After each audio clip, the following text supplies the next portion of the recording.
Insiden ledakan dan terbakarnya sumur minyak di Dusun Bakti, Gampong Pasir Putih, Kecamatan Ranto Perelak, Aceh Timur, Rabu, tanggal 25 April tahun 2018, menimbulkan banyak korban jiwa dan luka-luka. Sampai saat ini, tercatat sudah 21 orang meninggal dunia dan 39 lainnya dirawat intensif di sejumlah rumah sakit karena mengalami luka bakar.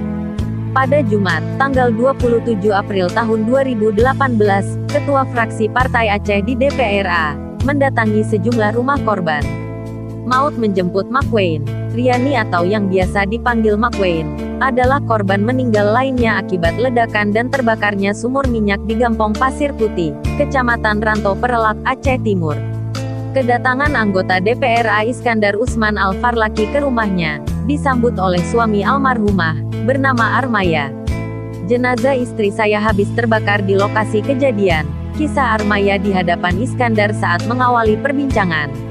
Armaya didampingi adik istrinya, Raisa, dan menantunya, Roza. Roza menceritakan bahwa malam nahas itu merupakan malam pertama kali mertuanya meleles minyak. Mertuanya itu diajak tetangganya seorang laki-laki. Saat itu, Makwein pergi bersama adiknya bernama Raisa. Mereka membawa jeriken dari rumah untuk mengambil minyak yang menyembur dari perut bumi. Raisa mengatakan, setibanya di lokasi sumur minyak ia dan kakaknya, Makwein, langsung mengambil minyak dari kolam penampungan dan dimasukkan ke dalam jerigen. Saat itu, kata Raisa, di lokasi juga banyak warga lainnya sedang mengambil minyak. Setelah jerigen terisi penuh, saya ajak kakak Riana pulang tapi dia tidak mau. Kemudian saya pulang ambil jerigen lain. Tapi saat hendak kembali ke sumur terdengar suara ledakan, dan terjadi kebakaran hebat, ungkap Raisa. Raisa selamat dari maut itu, karena pulang untuk mengambil jeriken yang lain.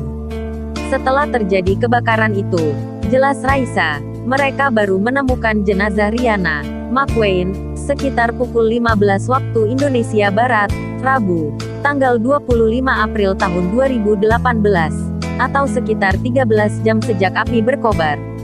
Jumpa jenazah Mamak di puskesmas, dengan kondisi jenazah seperti orang sujud, jelas Roza. Riana meninggalkan 7 orang anak yang terdiri atas 4 perempuan dan 3 laki-laki. Informasi yang beredar almarhum Wahyuni dan Riana diajak oleh Abu Ir. Saat itu, Abu Ir mengajak 3 orang tetangganya yaitu almarhum Wahyuni, Riana, dan Nekdah. Mereka sama-sama orang susah.